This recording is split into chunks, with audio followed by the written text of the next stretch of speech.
अस्सलाम वालेकुम dear students. आज हम स्टार्ट करने जा रहे हैं एक और important topic, magnetic field due to a long straight current carrying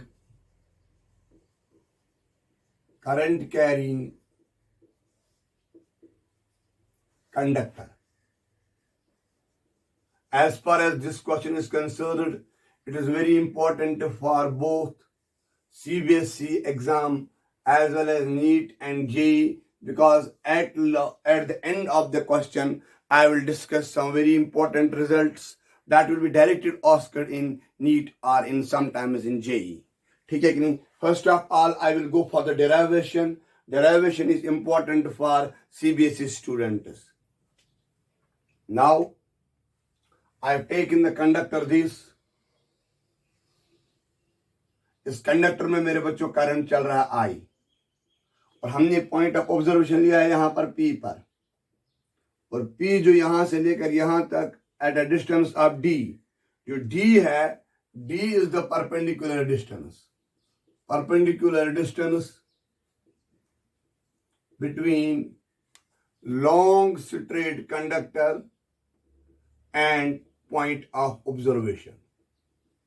तो जो याद मेरे बच्चों, इसको याद रखो, क्या D is the separation between the long straight conductor and the point of observation.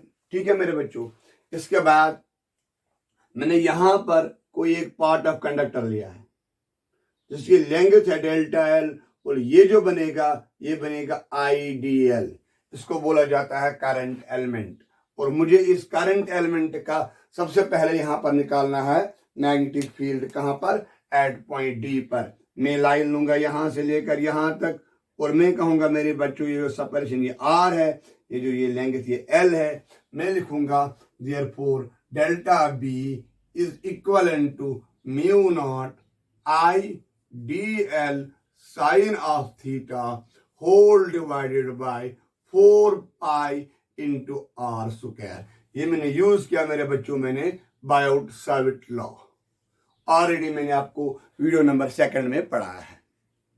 आराम से देखो, ठीक है कि नहीं. अब मामला, जब मैं इस इक्वेशन को देखूं, मैंने ये एलिमेंट लिया है यहां पर, इसका जो आया ये थीटा आया, ये angle. For instance, for example, मैंने दूसरा एलिमेंट जो लिया है वो मैंने ये लिया यहां पर. ठीक है कि नहीं. जब मैंने ये एलिमेंट लिया है तो इसका ये एल डिफरेंट आएगा, यानी एल चेंज हो जाएगा हर एक एलिमेंट के लिए. ठीक है. इसके बाद आर जो बनेगा इसका वो ये बनेगा, मैं दिखाऊंगा ये आपके लिए. ऑब्वियसली ये आर और ये आर डिफरेंट होगा, है ना, और ऑब्वियसली ये एंगल और ये एंगल डिफरेंट होगा. जब देखा जाएगा इस इक्वेशन में मेरे पास 3 वेरिएबल्स हैं. जब आप लोगों के पास ऐसी इक्वेशन आएगी तो सबसे पहली चीज इन वेरिएबल्स को आपस में रिलेट करो, so that there will be only 1 variable. देखो मेरे बच्चों, मैं क्या करूंगा, सबसे पहली चीज मैं लिखूंगा D डिवाइडेड बाय L, या that is equal to tan theta, या मैं लिखूंगा L divided by D that is equal to cot theta. चाहे आप इस अप्रोच से जाओ, चाहे आप इस अप्रोच से जाओ. इसका मतलब मेरे बच्चों L का वैल्यू क्या आएगा?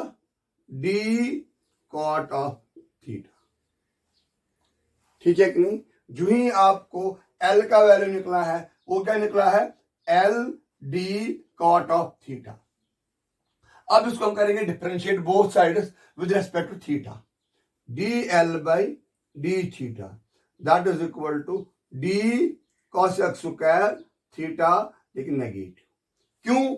cos थीटा की जो डिफरेंशिएशन है वो है मेरे बच्चों minus cos x square theta. Clear? यानी इसका मतलब हुआ है कि DL जो आया आपके पास वो आया D cos x square theta into D theta. देखो मेरे बच्चों मैंने क्या किया. सबसे पहली चीज यहां पर मैंने इस DL को कन्वर्ट किया है इन टर्म्स ऑफ एंगल. अब रहा हमारे पास 2 वेरिएबल्स, अभी एक आर का है, दूसरा थीटा का है. ठीक है कि नहीं. आगे बढ़ेंगे हम मेरे बच्चे. यहां पर मैं लिखूंगा और एक चीज, मैं लिखूंगा इसके बाद D divided by R, D divided by R, perpendicular divided by hypotenuse, वो आएगा मेरे बच्चों कोसेक थीटा, नहीं मैंने उल्टा, सॉरी ये आएगा इक्वल टू साइन थीटा। इसका उल्टा करेंगे हम, आर डिवाइडेड बाई डी, वो आएगा मेरे बच्चों कोसेक थीटा, यानी इसका मतलब आर आएगा equal to D cosec theta. देखो यहां पर आर को मैंने कन्वर्ट किया है in terms of D cosec theta, D तो कांस्टेंट है, कोसेक थीटा हर एलिमेंट के लिए वैरी करेगा। डीएल को मैंने कन्वर्ट किया है D cosec square theta, D तो कांस्टेंट है, कोसेक स्क्वायर वैरी करेगा, यानी अब जो सारी टर्म आई है वो आई है मेरे बच्चों इन टर्म्स ऑफ एंगल। मैंने क्या बोला है, जो आपके पास 3-4 वेरिएबल्स है उनको हमें कन्वर्ट करना होता है एक वेरिएबल में। इसका मतलब क्या हुआ मेरे बच्चों, डेल्टा बी इज इक्विवेलेंट, ठीक है नहीं, क्या आएगा म्यू नॉट आई, डीएल की जगह ये value minus D cosec square theta, D cosec square theta D theta into आएगा मेरे जिगर साइन थीटा। आराम से देखो चीजों को, होल डिवाइड बाय आएगा 4 पाई, आर की जगह क्या लिखेंगे हम, डी कोसेक थीटा का whole square, D cosec theta का होल स्क्वायर। आराम से देखो चीजों को, मैंने क्या किया है मेरे बच्चों, मैंने इस डीएल का वैल्यू यहां पर किया सबस्टिट्यूट, मैंने इस आर का वैल्यू किया यहां पर सबस्टिट्यूट, और इक्वेशन निकली ये। इसके बाद हम लिख सकते हैं delta B is equivalent to, क्या आएगा, नेगेटिव आएगा बाहर, माइनस बाहर, mu not I D cosec square theta sine theta into D theta, मैंने ये डी थीटा लिया at the end, whole divided by 4 pi D square cosec square theta. देखो मेरे बच्चों, ऊपर नीचे देखो, क्या कोई चीज कट सकता है कि नहीं, आराम से देखो चीजों को।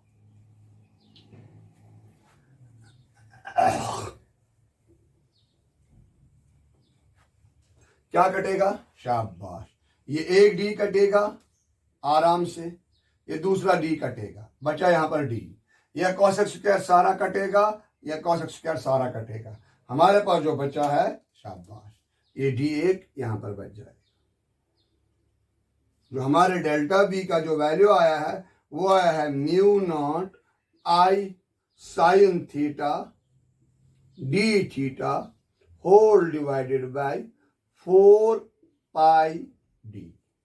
देखो मेरे बच्चों, अब इसमें कौन कौन सा वेरिएबल है, क्या म्यू नॉट वेरिएबल है, नहीं, क्या आई कभी किसी एलिमेंट के लिए वैरी हो जाएगा, चाहे अब ये एलिमेंट लो, चाहे ये लो, ये लो, ये लो, ये लो, यहां पर कोई एलिमेंट लो, आई वैरी नहीं करेगा, ठीक है। इसके बाद डी क्या वैरी करेगा, नहीं, परपेंडिकुलर सेपरेशन हमेशा सेम रहेगा, वैरी क्या करेगा, खाली एंगल करेगा, यानी इसका मतलब हमारी जो इक्वेशन है वो कन्वर्ट हो गई वन वेरिएबल में।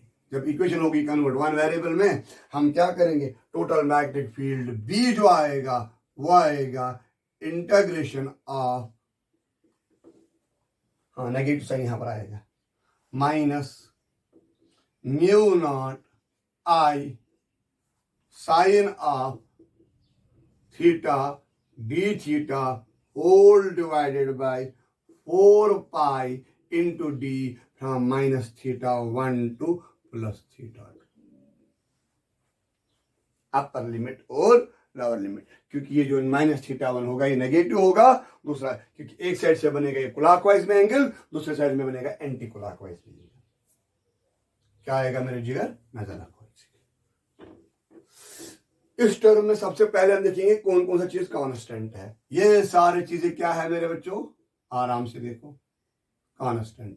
तो b is equal to minus mu not I whole divide by 4 pi D, अंदर क्या बचेगा मेरे बच्चों, साइन थीटा डी थीटा, कहां से कहां तक, माइनस थीटा 1 टू थीटा 2, आराम से देखो इस इक्वेशन,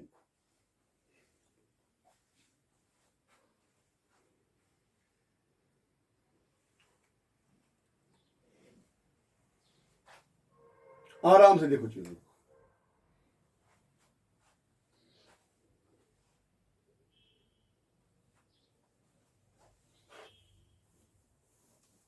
ठीक है, शाबाश। साइन की इंटीग्रेशन क्या आती है? साइन की इंटीग्रेशन क्या आती है मेरे बच्चों? शाबाश, माइनस कॉस। क्लियर? तो क्या बनेगा आपका? B mu not I whole divide by 4 pi D. अंदर क्या बचेगा? साइन की इंटीग्रेशन जब करेंगे वो आएगा माइनस कॉस ऑफ थीटा। कहां से कहां तक? हम θ1 नेगेटिव टू θ2 पॉजिटिव। आराम से देखो चीजों।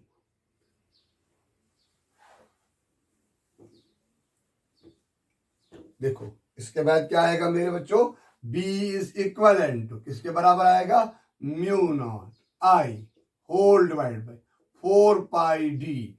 अंदर आएगा शाबाश अपर लिमिट, है ना, माइनस तो यहां नेगेटिव ये बाहर है, माइनस कॉस ऑफ θ2। क्लियर? ये minus minus into cos of minus θ1। देखो मैंने क्या किया। क्लियर? शाबाश। इसके बाद क्या बनेगा? ये क्या आएगा हमारा आंसर? नजर रखो क्या आएगा आंसर।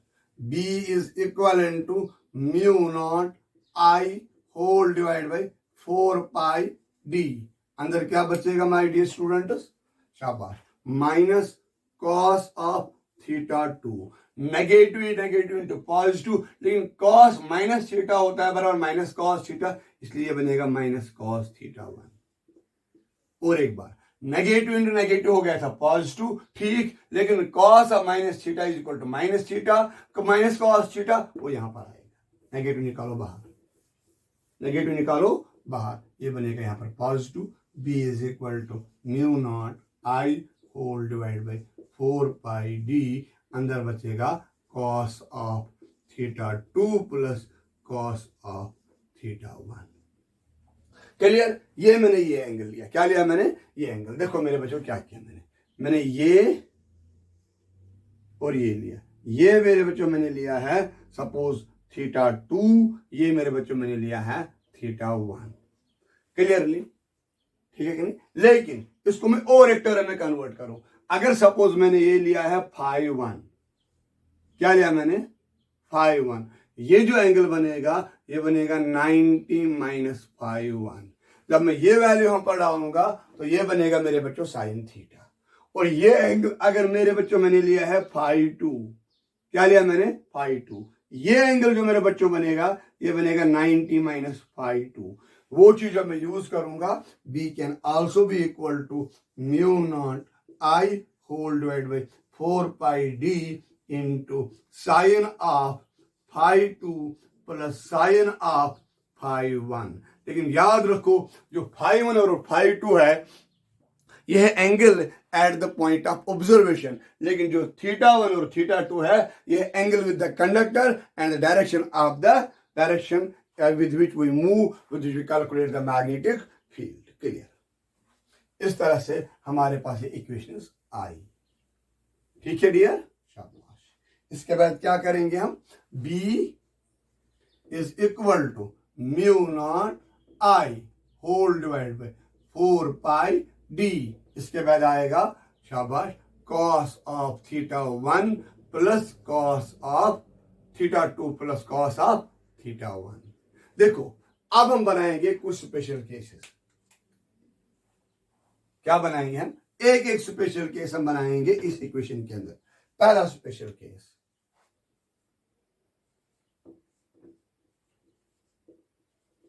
First special case. ठीक है?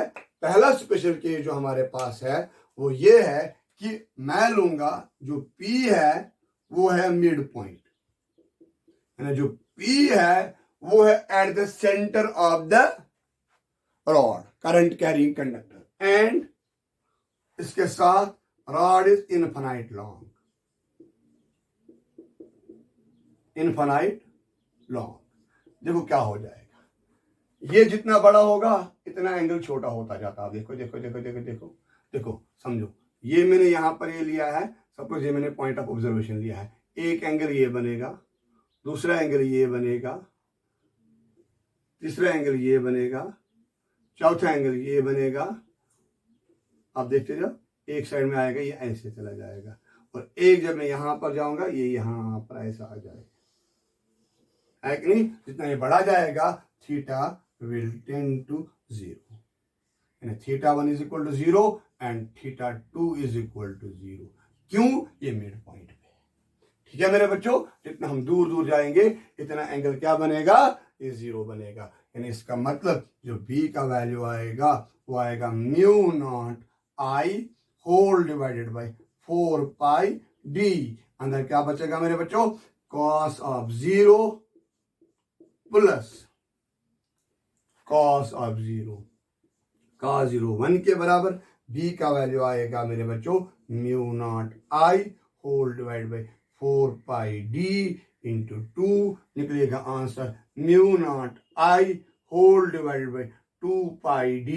क्यों? ये 2 ये कट हो जाएगा, ये होगा magnetic field due to infinite long conductor, लेकिन कहां पर? At the mid point of the conductor. इस चीज को नोट करके रखो, ये इक्वेशन कभी कभार बहुत बार आई है। और एक पॉइंट आता है, ये जो मैग्नेटिक फील्ड हमने कैलकुलेट किया है इसकी डायरेक्शन क्या आएगी मेरे बच्चों? उसके लिए एक ही चीज है, हम यूज करेंगे पॉम रूल। डायरेक्ट इधर जा रहा है, ये अंदर क्यों आएगा? यानी मैग्नेटिक फील्ड होगा इनवर्ड्स। हम लिखेंगे यहां पर कुछ नहीं, हम लेंगे इसके साथ ये एक करेंगे ऐसा, और इसको भी हम दिखाएंगे यहां पर इसके साथ ये ऐसा। आपको बिल्कुल डायरेक्ट क्वेश्चंस मिलेंगे आपके मॉड्यूल्स में, आपके बुक में, आपके किसी भी बड़ी बड़ी कोचिंग से आप आए हुए हैं जहां पर आपने 2-2 लाख रुपए फीस दिए हुए। इस क्वेश्चन में देखो आपको एक एक पॉइंट आपका मॉड्यूल का क्लियर होगा, किसी भी इंस्टीट्यूट का क्लियर होगा। आगे बढ़ेंगे मेरे बच्चों। इसके बाद और एक पॉइंट मैं कर रहा हूं, यह है इनफाइनाइट लॉन्ग कंडक्टर अगेन, लेकिन जो पॉइंट P है इनफाइनाइट लॉन्ग है, P is at one of its ends.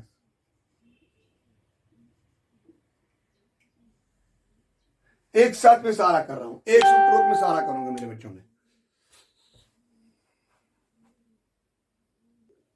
ठीक है मेरे बच्चों, अब मेरा दूसरा केस है, यह है इनफाइनाइट लॉन्ग।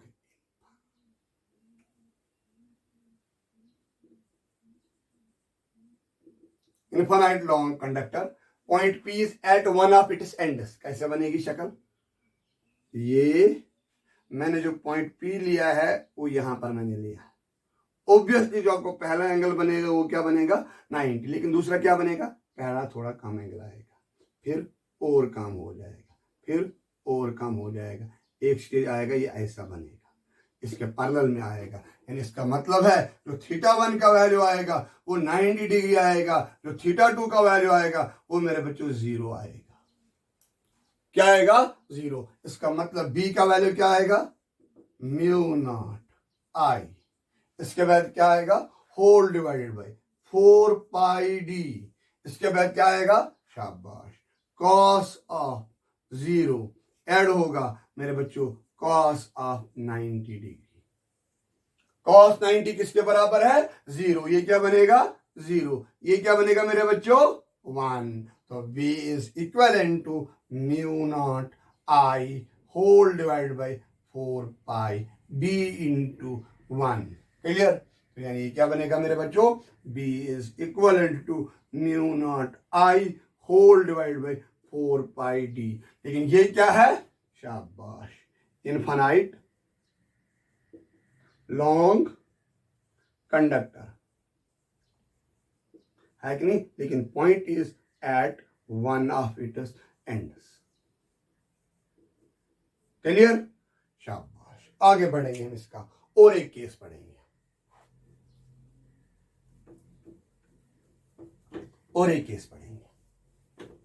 अभी तक क्या ले रहे थे? Infinite long conductor. एंड वाला केस भी लाया है, मिड पॉइंट वाला केस भी लाया है। अब आएगा मेरे बच्चों हमारे पास है ये विद फिनाइट कंडक्टर,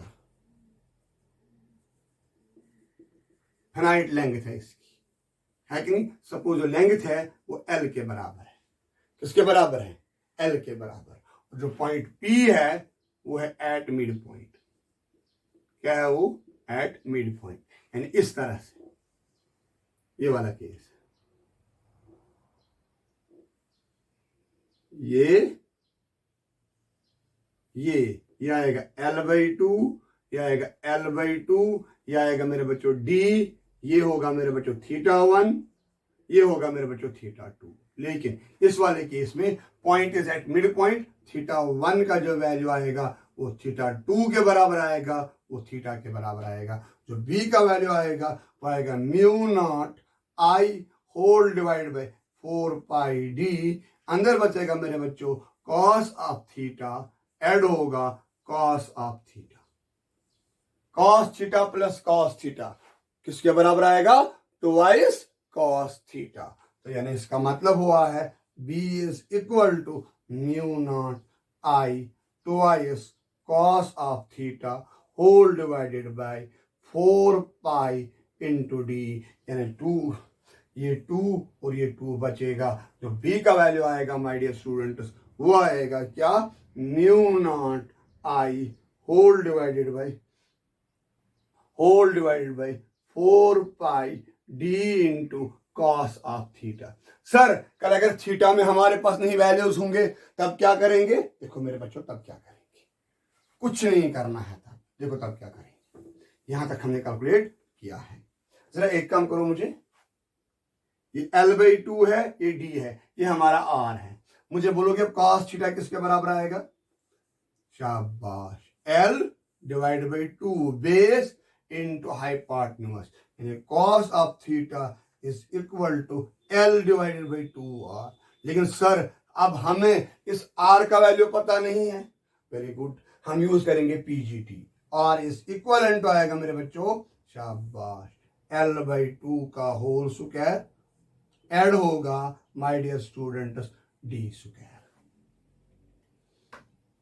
आराम से देखो चीजों को, 1 गो में सारे केसेस खत्म कराया मैंने आपको, शाबाश। क्या आएगा इसके बाद? R का जो वैल्यू आएगा वो क्या आएगा? R इज इक्वल टू √ऑफ, ये क्या आएगा? L square divided by 4 add क्या आएगा? D square. यानी इसका मतलब R का जो वैल्यू आएगा वो आएगा √ऑफ L square plus 4D square whole divide by 4 square root से बाहर आएगा। R can be equal to √ऑफ L square plus 4D square whole divide by 2। आ जाओ मेरे बच्चों, cos का ये वैल्यू यहाँ पर हम लेंगे। cos का वैल्यू कैलकुलेट करने के बाद हम इसको नीचे वाले इस इक्वेशन में सब्स्टिट्यूट करेंगे। लेकिन cos थीटा का वैल्यू क्या आएगा हमारे पास? शाबाश, हम जानते हैं cos थीटा का जो वैल्यू आया वो आया है L divided by twice R। L तो L ही है, R की जगह अपना वैल्यू सब्स्टिट्यूट करो। cos थीटा का जो वैल्यू आएगा माय डियर स्टूडेंट्स वो आएगा L डिवाइडेड बाई 2 √ऑफ क्या आएगा? L स्क्वायर प्लस आएगा 4D square whole divide by आएगा 2 और 2 कैंसिल हुआ माय डियर स्टूडेंट्स। cos थीटा का जो वैल्यू आया है वो आया है L डिवाइडेड बाई √ऑफ L स्क्वायर ऐड होगा 4D स्क्वायर। ये वैल्यू यहां पर हम सब्स्टिट्यूट करेंगे। cos की जगह मेरे बच्चों आप ये वैल्यू सब्स्टिट्यूट करो, क्या आएगा? B is equal to μ0I whole divided by 4πD। इसके बाद क्या आएगा? शाबाश, L डिवाइडेड बाई √ऑफ क्या आएगा? L स्क्वायर प्लस क्या आएगा? 4 टाइम्स D स्क्वायर। यानी इसके साथ ही हम लिखेंगे D is equal to μ0I L whole divided by 4πD √ऑफ L square plus 4 into D square. My dear students, आज मैंने आपको इनफाइनाइट लॉन्ग कंडक्टर के सारे केसेस पढ़ाए हैं। इससे पहले मैंने आपको पढ़ाया है magnetic field at the centre of the ring, उससे पहले मैंने आपको पढ़ाया बायोट-सावर्त लॉ। ये चलेंगे magnetic effects of electric current के सारे वीडियोस मैं आप लोगों के लिए अपलोड कर रहा हूं। खाली आप लोगों को एक चीज करना है, अगर कभी भी कहीं पे भी आपको कोई डाउट होगा नीचे कमेंट बॉक्स में लिखूं, मैं आपके नाम लेके आपके डाउट पे मैं आपको वीडियो बनाऊंगा। मेरा एक ही जिंदगी का लक्ष्य है, जितने भी स्टूडेंट्स पूरे ऑल इंडिया में हैं, बिल्कुल जो जे के स्टूडेंट्स हैं, उनको हेल्प करना है। ये क्वेश्चन मैक्सिमम टाइम्स में आपके एग्जाम में आता है, चाहे आप कोई बोर्ड एग्जाम लो, चाहे आप कोई सीबीएसई का एग्जाम लो, उन दोनों एग्जाम में आता है। लेकिन जो स्पेशल केसेस 3 मैंने दिए हैं उनमें आपको नीट और जेईई में क्वेश्चन आता है। अगर मेरे बच्चों आपको ये मेरी चैनल अच्छी लगती है, सब्सक्राइब कीजिए, अगर हो सके औरों को हेल्प करने के लिए इसको शेयर भी कीजिए। Wish you best of luck till next video.